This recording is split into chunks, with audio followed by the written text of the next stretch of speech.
Good evening. I'm Ann Kirshner. I have the honor of serving as the president of Hunter College. Amongst other things, we are the alma mater of the late, great Jack Newfield, class of 1960. And also, and also of Janie, right, and Rebecca, who are also the Newfield family are triple Hunter alums. So welcome to everyone here tonight, and also on C-SPAN. We are delighted to welcome you to Eleanor and Franklin's house.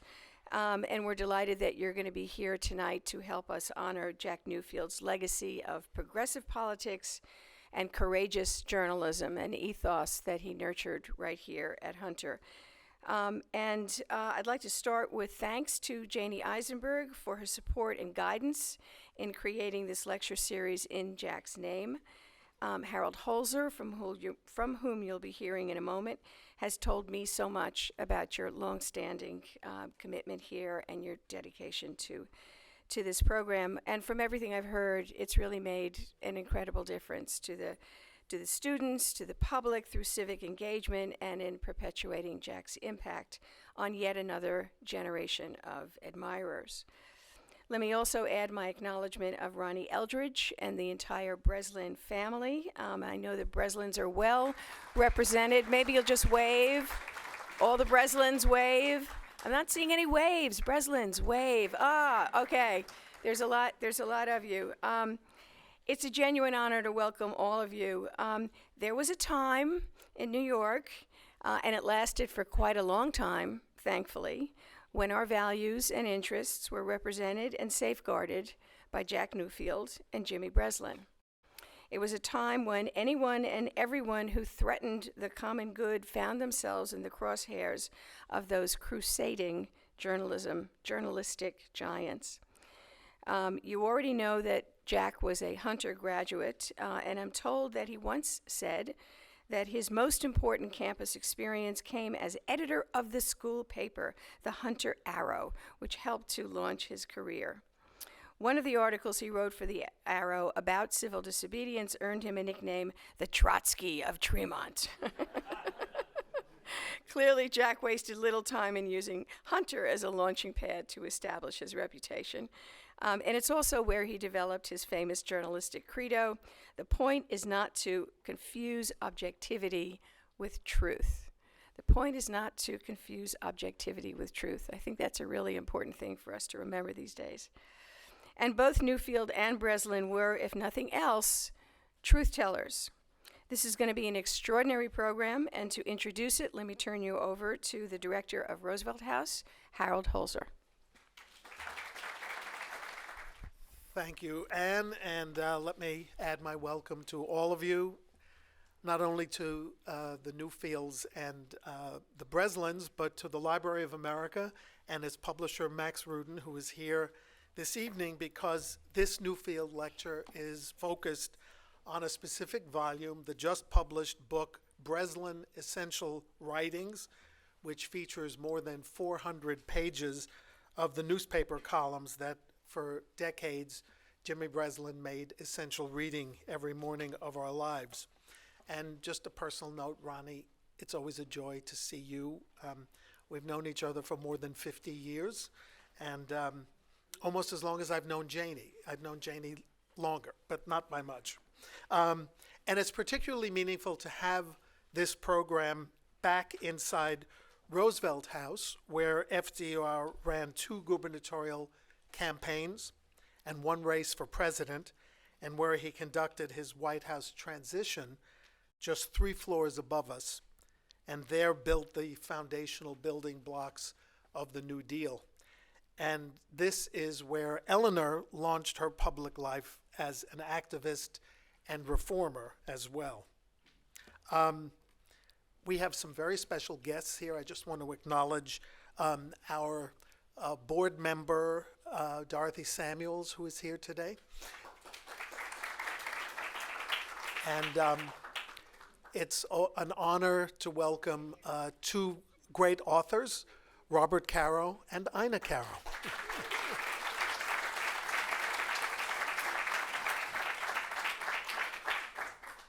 As some of you know, the Newfield program was launched at Hunter. It was planned as a seminar that Jack would teach himself, to teach aspiring journalists the tricks of the trade that he knew so well.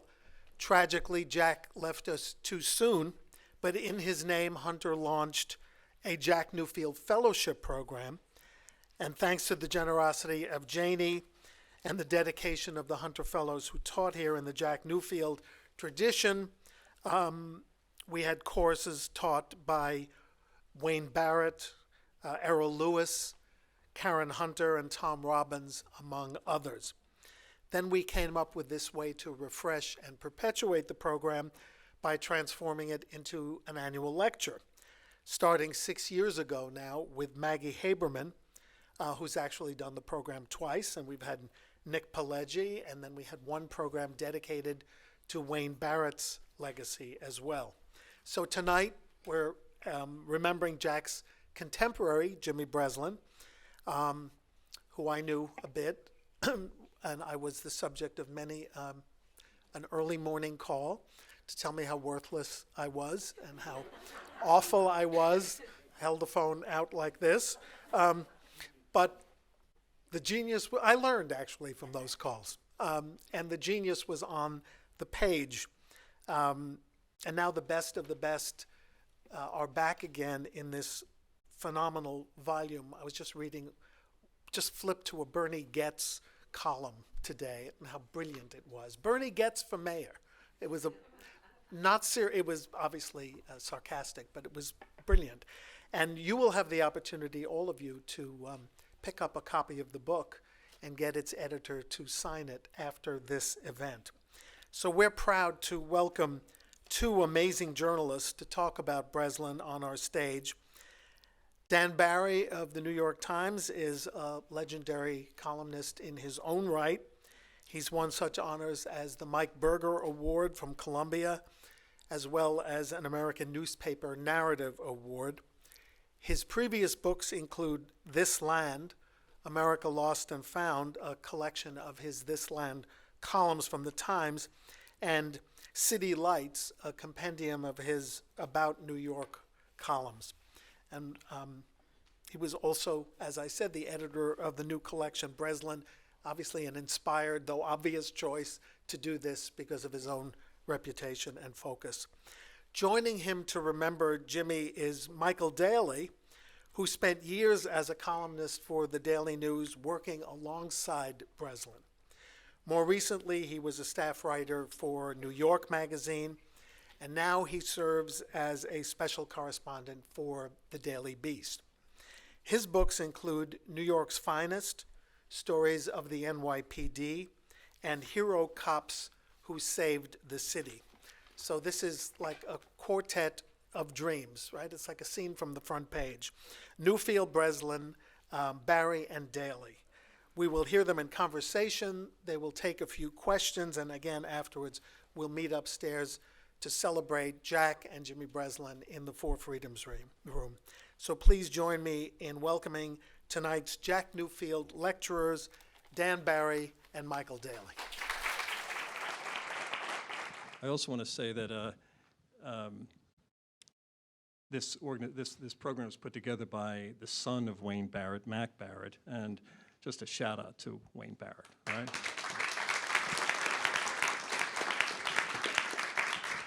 And a shout out to Mac because he handles being a guy's son pretty well, I think. So, no, I mean it's not easy to be Wayne Barrett's kid in the city of New York, and he does it with grace, I think. So.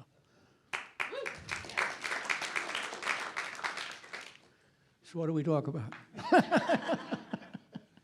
I think this is a very important book. I mean, it actually is essential.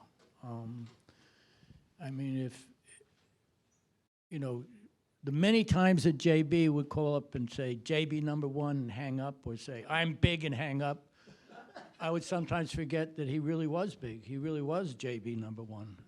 And there was nobody better. There just wasn't. And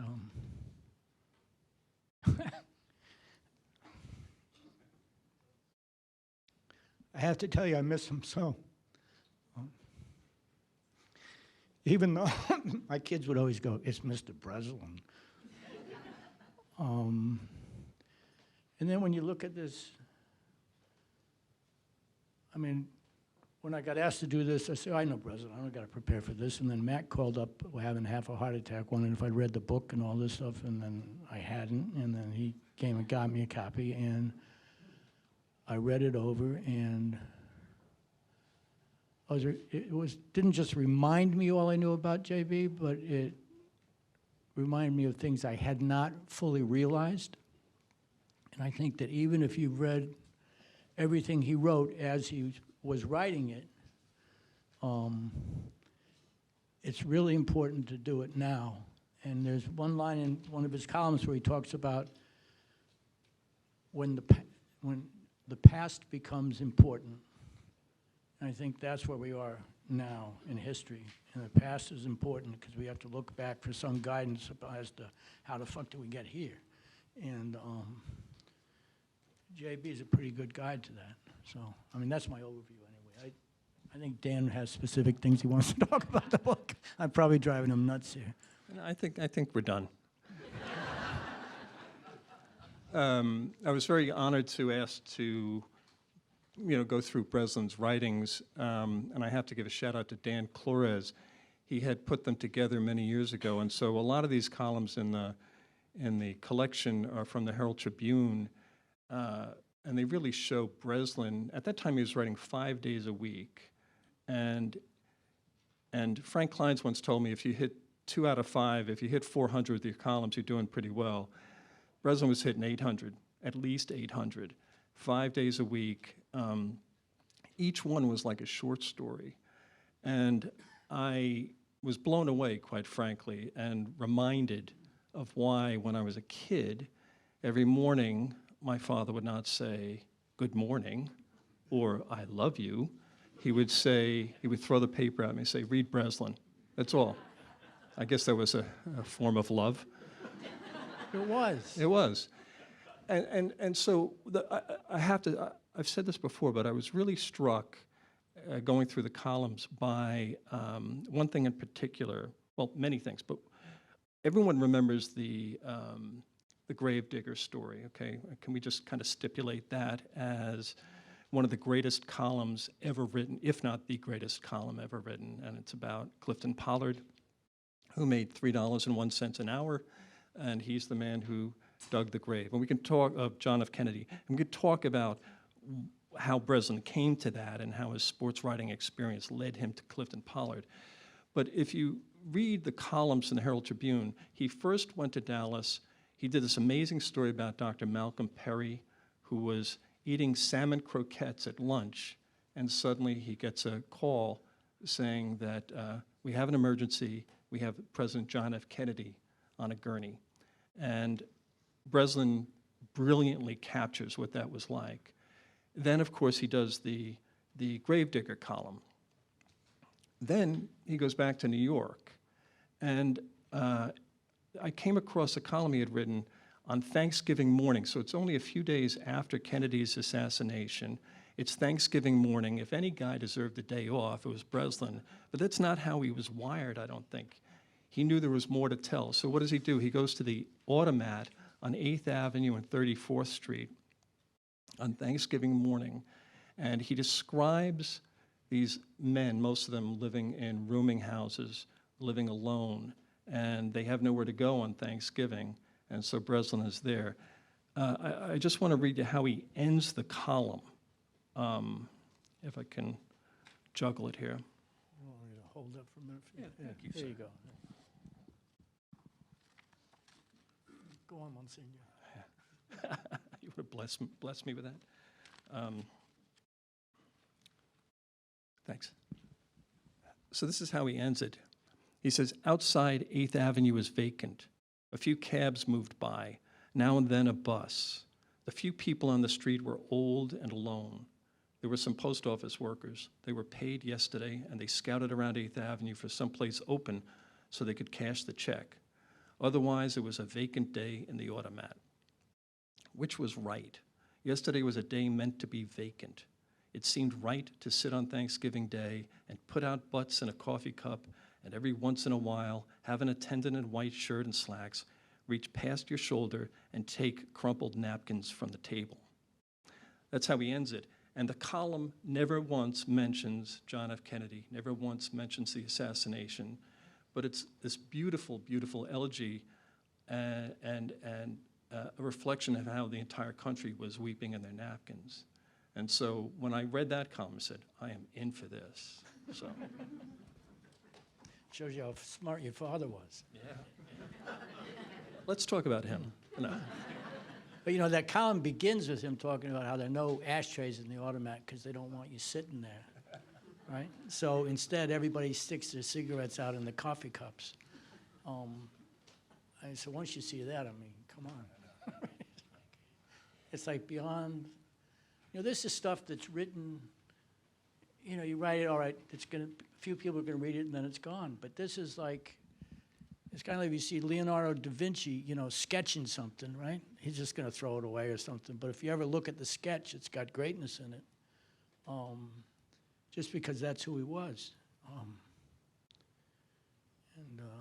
And you got it exactly right about what's the end of that. So He used to, I think he was both flattered and annoyed by the label of being part of the new journalism movement. Okay, this was the Tom Wolfe, Gay Talese world, and Breslin rightly was included in that because he was bringing a fresh voice to journalism. I'm sorry about the echo. And you know, if he had been left out, he would have been ticked off, right? But he was included. But he would always try to remind people. He said, like, we didn't just create something. He said, we were learning from the Jimmy Cannons of the world. We were learning from sports writers. He said, we were also learning from Dickens. And by the way, Breslin, you know, had this kind of persona. He had many personas, but one was the guy at the end of the bar at Pet McGuire's and, you know, kind of boorish and everything. Extremely well-read, well-versed in literature and theology. And so he would chafe at that notion a little bit of being a new journalist. He was applying sports writing, he would say, to everyday life, you know. And so that's why it goes back to the Clifton Pollard. Okay, so what had happened was he went to where all the pageantry was on the day of the funeral. He sees Haile Selassie dressed up in some kind of crazy outfit.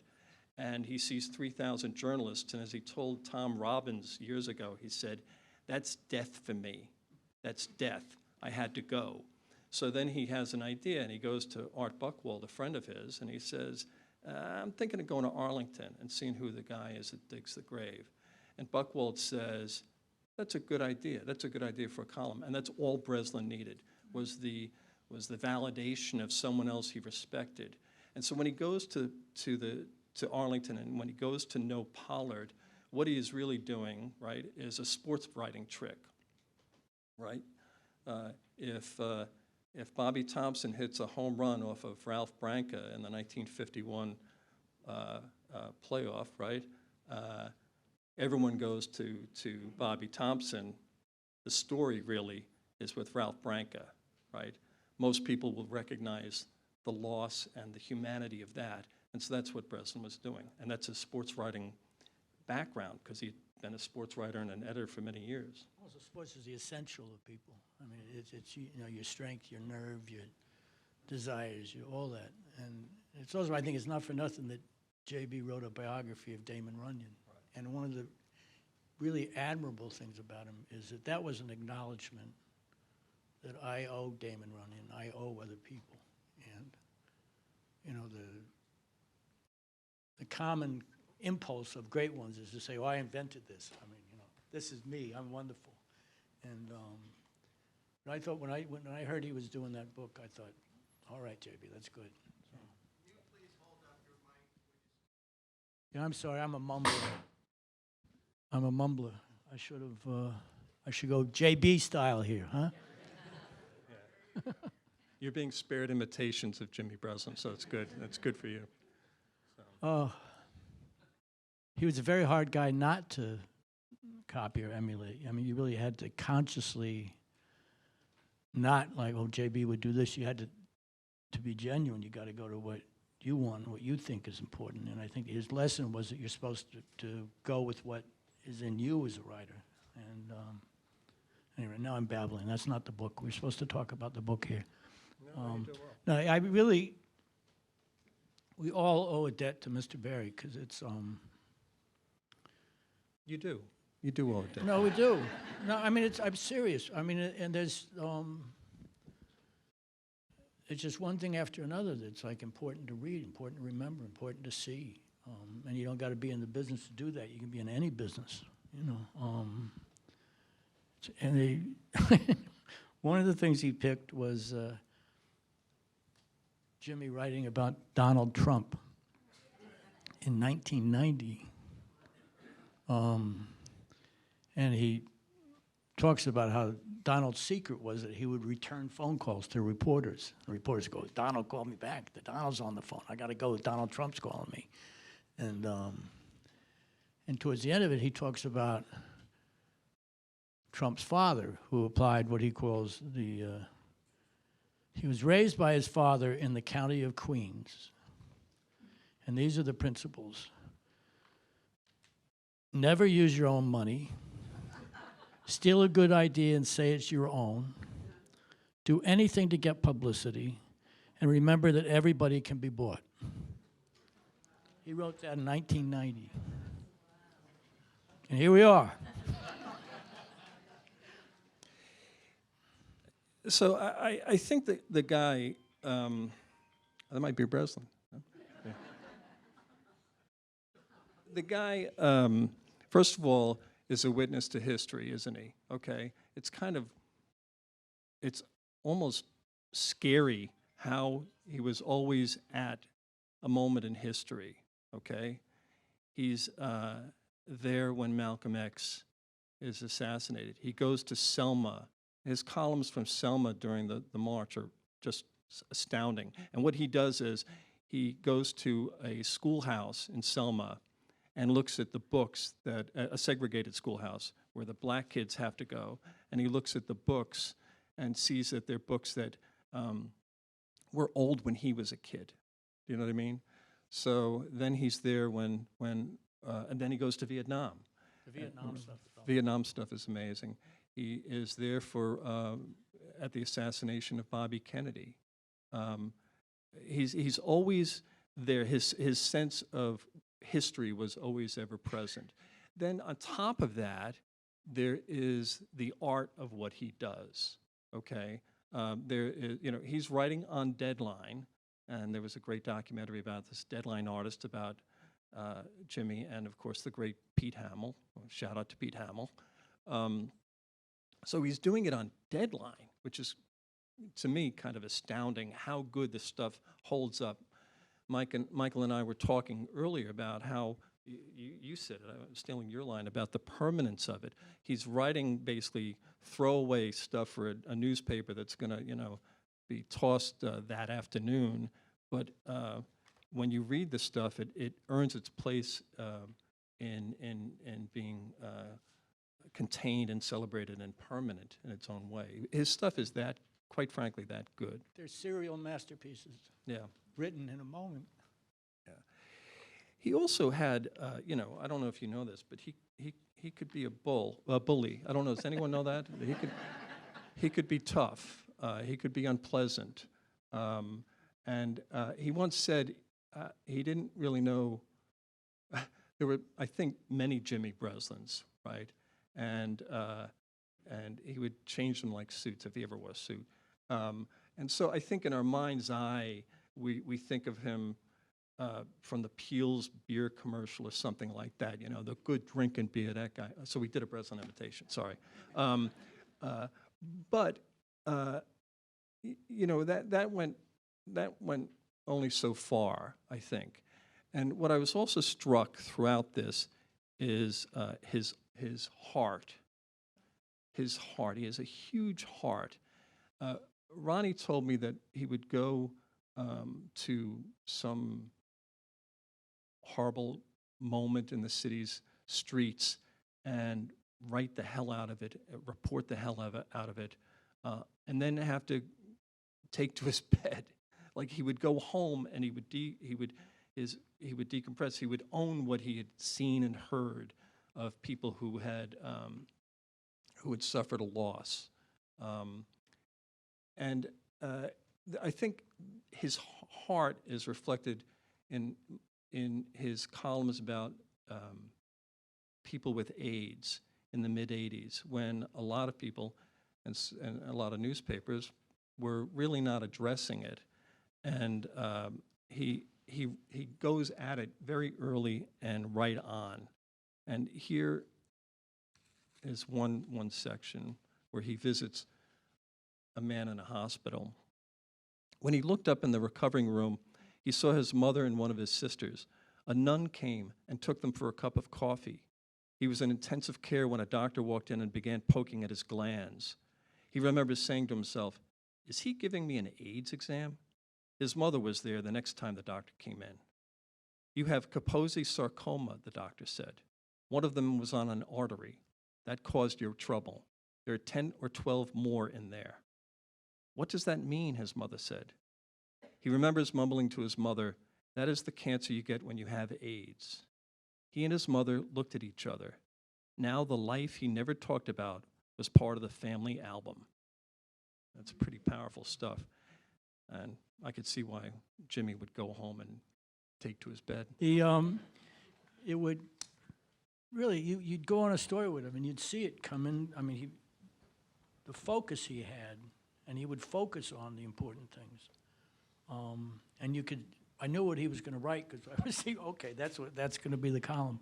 And then he would take it all in, and when he got back to the typewriter, he would like run it through his heart, and it'd come right out his fingertips, and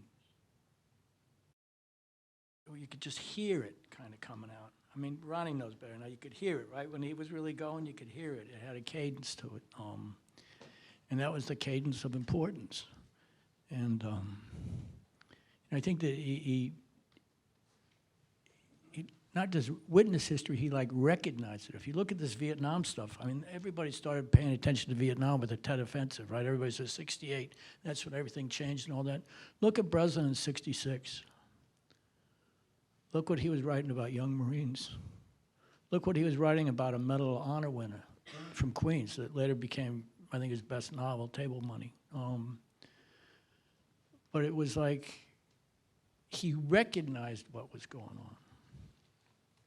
And the times when everybody, John F. Kennedy gets murdered, everybody recognizes that. But there's so many other things that he recognized that a lot of us didn't. He had this kind of twinned grace and rage. Do you know what I mean? There's a grace exactly to what he what you mean. does, but there's an absolute rage. And most of the time it was controlled rage, I think. And most of the time he would transform that rage into devastating wit and humor. So it's always better to read his stuff. I had to do a lot of editing, by the way. I rewrote the whole Clifton Pollard thing, so. You did a good job with that. know, I thought you did. You cleaned it up pretty good. His kicker, I made the lead. There are editors who would do The that. journalists in the room will know that. The kicker's your lead. So I just changed everything around, but don't worry about it. But he was also a man of deep faith, and when the Catholic Church went through those scandals, he was profoundly betrayed, and I would have included the church that forgot Christ in here if I had the room.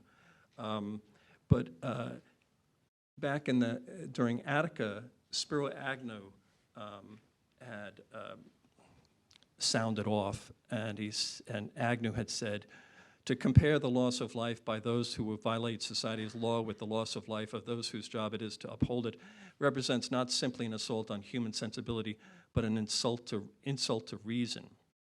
So Breslin wasn't working as a columnist at that stage, but he fired off this letter, really, or essay. And it's only maybe 400 or 500 words, and he uses this word, I don't know if you've heard this, he uses the word beautiful a lot. Anyone? Beautiful, I think it was the greatest article I read in my whole life. And he says, because of it, I finally was able to brush off the last shreds of the stupid ideas Sister Anna Gertrude outfitted us with in St. Benedict Joseph Labre School, Queens, New York City. That silly Jesus Christ. The way that old nun made us learn it, Jesus spent the whole last morning of his life standing in part 32 with a real bum named Barabbas. How do you like it? How do you like what some backward nun put into my head? Here's a guy has nails in him, and he is wasting his time giving amnesty to a thief, and they had me believing for a long time, Sister Anna Gertrude and the other nuns in St. Benedict Joseph Labre School, Queens, New York City, that this Jesus Christ was great because he died thinking of thieves. I should have spent my time looking at dirty pictures. Can't beat that. No, you can't. You know, Agnew just stayed on the floor, right? And if you want to be heartened, you could look at the part in How the Good Guys Finally Won, where he writes about the Watergate verdict.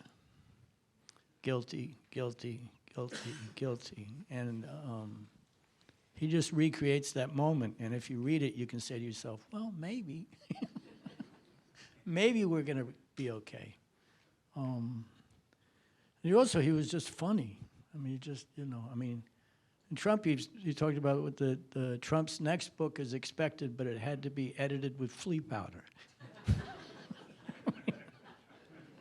Where does that even come from? But it's like perfect. I mean, can you imagine walking around with that in your head? Like you could just like, oh yeah, okay. Anyway. In the late 1990s, I was the City Hall bureau chief for the New York Times. Thank you.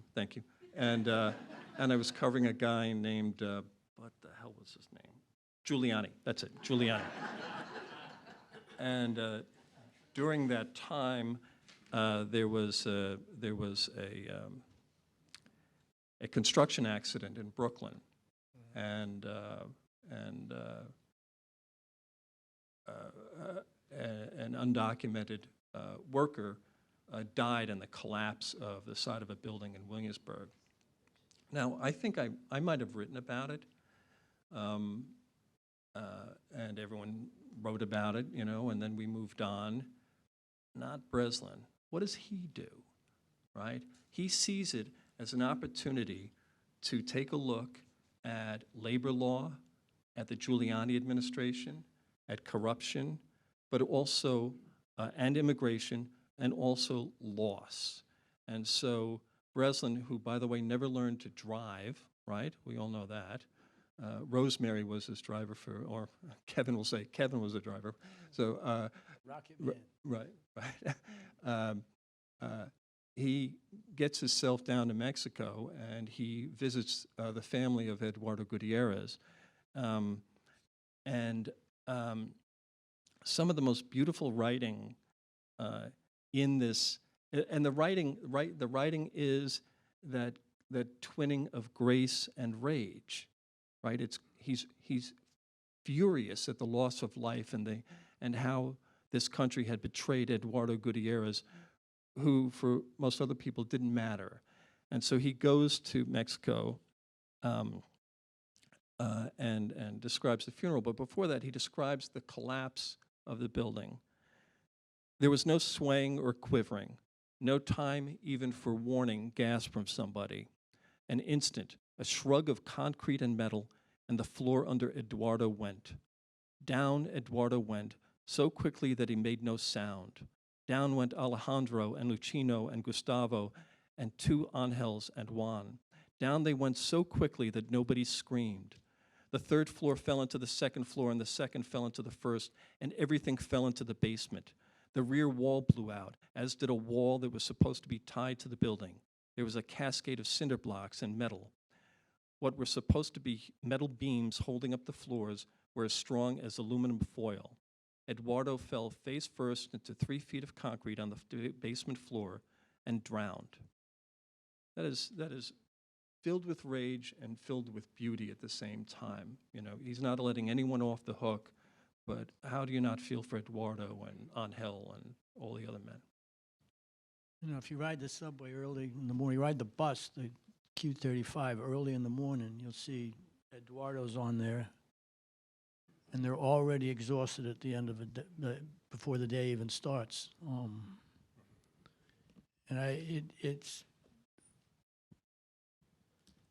He's a good anecdote to if your heart starts to harden towards people. He's a good antidote if you're too forgiving for some people, such as these fucking Trump people. And then, excuse me, I guess we're on TV, so I'm sorry, but but he's also an anecdote hardening. You know, you walk past, you know, who are these migrants? Who are this?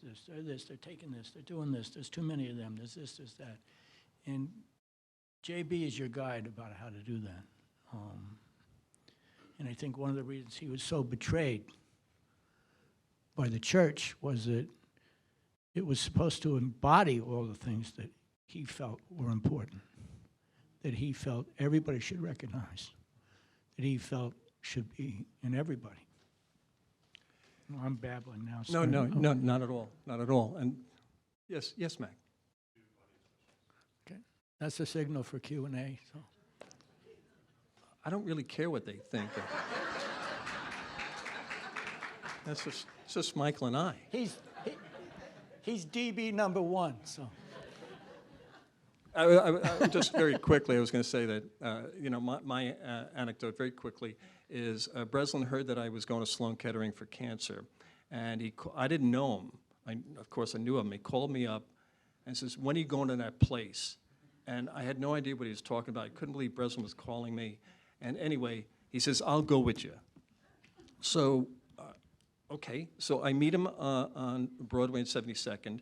I'm freaking out because I have to go to Sloan Kettering. It's not a good procedure, and it winds up not being a good procedure. But I'm nervous. He says, "I'll walk you over there." So we walk across Central Park, and he just is talking about Benny Perrette. He's talking about Emil Griffith. He's talking about John Gotti. He's talking about the New York Giants baseball team. He's just distracting the hell out of me. And then I look up, and we're in front of Sloan Kettering, and I go, "Mr. Breslin, thanks very much. I got to go in now." "I'll go in with you." Okay, so we go upstairs, and my wife is with me, my wife Mary, and I have to sign in, and he's right next to me, and he's talking, and then I have to go into the little room and get into a Johnny, and with those little paper slippers, pretty embarrassing. I come, and they direct me into this little room, smaller than a stage, and there's my wife, and there's Jimmy Breslin, and there's me in this Johnny with paper slippers. And then he's just talking and talking, and and what he's doing is a gift of distraction. It's a gift of love, and he knows what it means to go to Sloan Kettering from his own loss, from his first wife, and from his daughter, his older daughter, and the joke is that he keeps going. He's right next to me. I'm getting on the damn gurney, and I just made room for him. That was. So I'm going into this procedure. The last thing I see is not my wife or anything, Jimmy Breslin. So, anyway, let's take questions. That was a very hard trip for him to make, I'm sure. Okay. The next day, okay. Ronnie's haranguing me. The next day, I'm walking around feeling sorry for myself, okay? I could do that any day, but I was doing it that day after coming back from Sloan Kettering, and I was supposed to write a column for Saturday, and he called me up. He said, "What do you have for tomorrow?" And I said, "Jimmy, I thought I was just, you know, take it easy and not write anything." "No way. Look around. Look on the pavement. Stories everywhere. Write. Goodbye." And I tell you what, it was like, oh my God, he's right. I went back and I wrote a story about how we're all in our own little movies in this great city, walking across Central Park, being led by someone who's distracting me. And I never said it was Breslin until tonight. Anyway. Yeah. Okay, the first audience question is from me. As this is the Jack Newfield lecture, I'm wondering if you see any connections between how Jack approached journalism and how Jimmy did.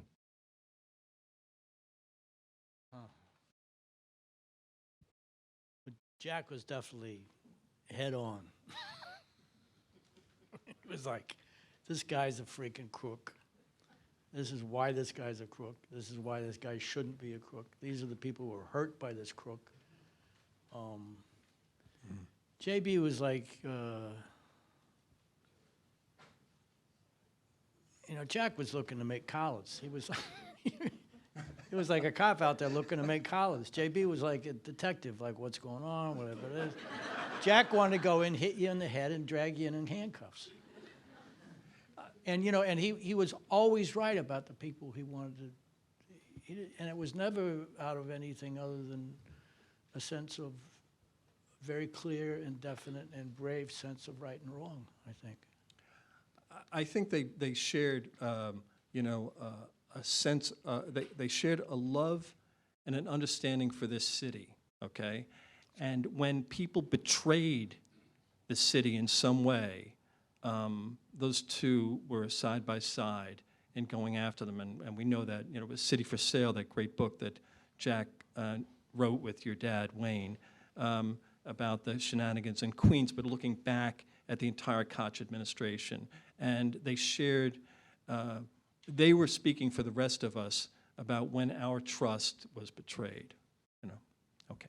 Jimmy had a little experience with that himself with the Koch people because he didn't know that Mel Lebetkin and Shelley Chevlo and all these other guys were doing the parking violation scam all around him, and he didn't know anything about it, so. Yeah. Yes. Yes, I'm Michael Myers, New York Civil Rights Coalition. Hi. The difference between then and now, that's my question to you. When Jimmy Breslin was writing, there were all kinds of newspapers in New York. were. And there were many, and they were cheap. And people read. People were seemingly more literate than they are today. So my question to you is, given the shortness of columns now, and if anybody has written a column for any newspaper, you know the columns are very short, 600 words. I don't know how Jimmy Breslin could write today. So my question to you is, if Jimmy Breslin were living in today's world, what organ would he have other than the New Yorker?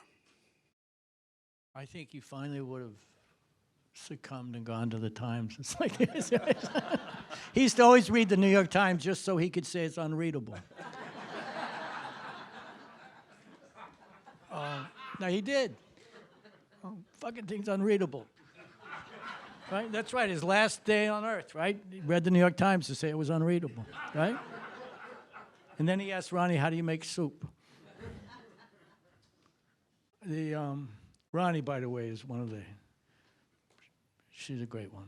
So, no.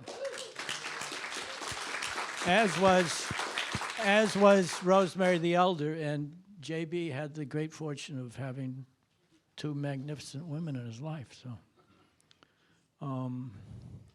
I digress. I'm sorry, but you asked about. I think he could handle 600 words is about what he might do. I mean, when you're writing a column, that's about what you write when you're run into a payphone when they had payphones. You're trying to find a payphone that worked, and then you would write it out, and in your mind, that's about the length you'd come out. It'd be 600, and that's what he would have done. I don't think length is the thing. It's just it's venue, and it's also now it's like clicks and. If Breslin if you went to your basic online editor now and said that Thanksgiving Day you wanted to write about the automat, come on. We have another question. They here would from give the back. job to a 22-year-old kid for $9 an hour. What? Another question from back here. I really appreciate that you raised Short Sweet Dream of Eduardo Gutierrez, a very, very great book. In the beginning of that book, I thought he did something really exceptional, and he talked about racism, and he talked about the distance between you and the sun, defining the color of your skin. It was very, very, very, very profound. And I'm just wondering, given what we're dealing with now in terms of migrants, who really should be called refugees, where would he be Where would he be today with that? Right now, he'd be at Floyd Bennett Field in Brooklyn. That's where he would be. Yeah, or the Roosevelt Hotel. One of the two. He would have been to all of them. He would have been at the buses. He would have been at Floyd Bennett Field on when it's windy and cold. He would have gone out to Rockaway and written about the people that are complaining about the migrants. And he would have been with a woman selling candy on the train. You know, walks for 1,000 years from Guatemala so she can go on the one train with her kid on her back trying to sell candy. The other, with race, you know, he felt that almost everything in America is essentially about race. And he didn't really budge off that. No, he was especially hard on Irish Americans, and he was in fact Irish American. And he felt a cardinal sin was to forget where you came from, was to forget how you got here. And I think he saw in people like Eduardo Gutierrez the Irish of the early 1850s. And so a universal sense of all of us together. And when his own would forget that, and when his own church would forget that, you better get out of the way, you know? So. I mean, he went to, during the Crown Heights riot, I remember seeing a cab burning. I said to myself, well, there's only one person on earth who was dumb enough to take a yellow cab to a riot, and second of all, could get the guy to go there. And it turns out I was exactly right. It was JB, and he had a pretty rough time of it.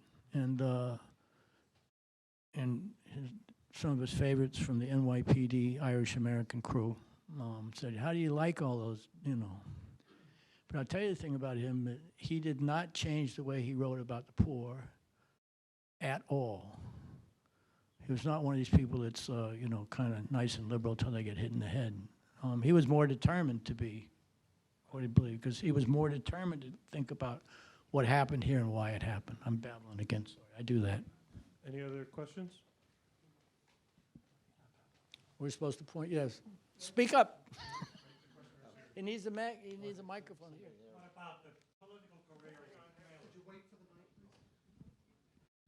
What about the political career with Mailer? No more bullshit. I think they lost. But he thought he was going to win. It was stolen. So He would be writing that. That's exactly what he'd be writing now. So as most people here know, there was a ticket, and it was Mailer for mayor and Breslin, I think, city council president. Yeah. And they would go out and campaign, and it was, you know, secede from the state of New York and make stickball have a World Series. And some of it was funny, and some of it was serious, addressing some of the problems in the municipality.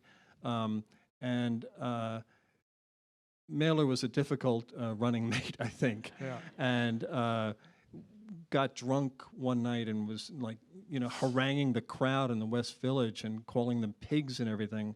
And Breslin said he didn't realize that he was running on a ticket with Ezra Pound. Then they did, in fact, I'll check, but I think they did lose.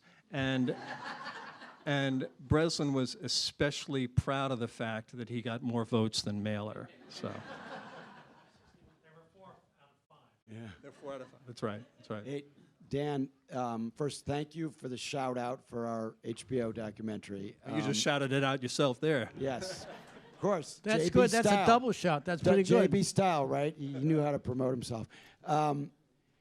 We finished most of our shooting before Trump was elected, and I have to say that the questions I asked Jimmy about Trump, I didn't get great answers to those questions for a variety of reasons I won't bore you with, but I'm just wondering, sort of to follow up on the question about migrants. We know that that's one way he would have covered what's been going on in the last few years, but what are some other ways, other points of entry that he would have used to cover the Trump era?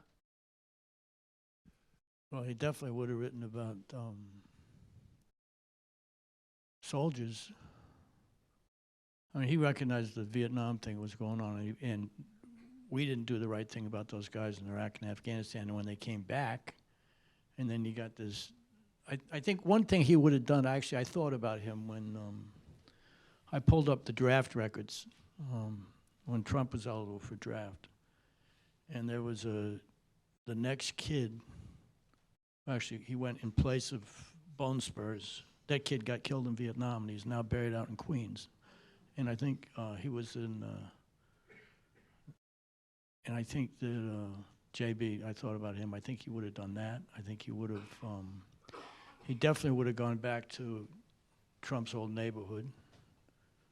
He probably would have talked to the people who remember the guy next door who, I guess was the doctor down the street. There was an abortion where the guy ended up chopping the woman up into 1,000,000 pieces and all that. I mean, he would have found that. He would have reported it is what he would have done.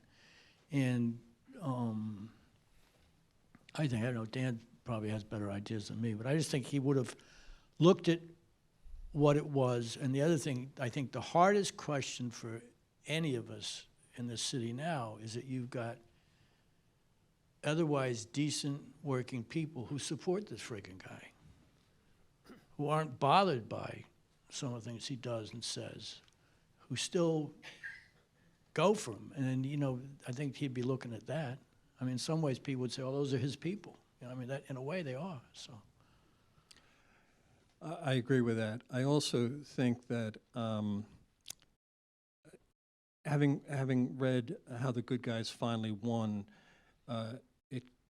what comes across is his appreciation for the republic, for the sanctity of government, and that book is really about the worker bees who are putting the case together against the Watergate characters. And he says very clearly in the beginning of the book, he's more interested in the people who are doing this work on behalf of the Republic than he is in the criminals, right?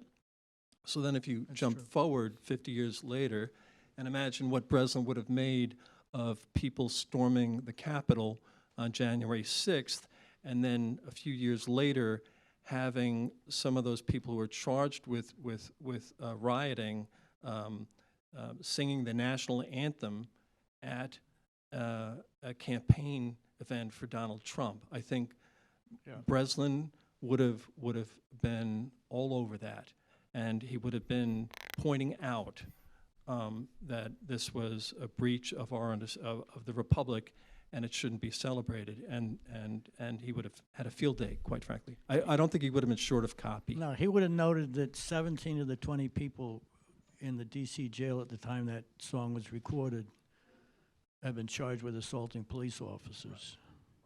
And he would have tortured a few cops about that. He would have gone to whoever endorsed this guy who had a police organization. He would have tortured him. And the other thing, he would have introduced us to the people who were putting the cases together against Trump.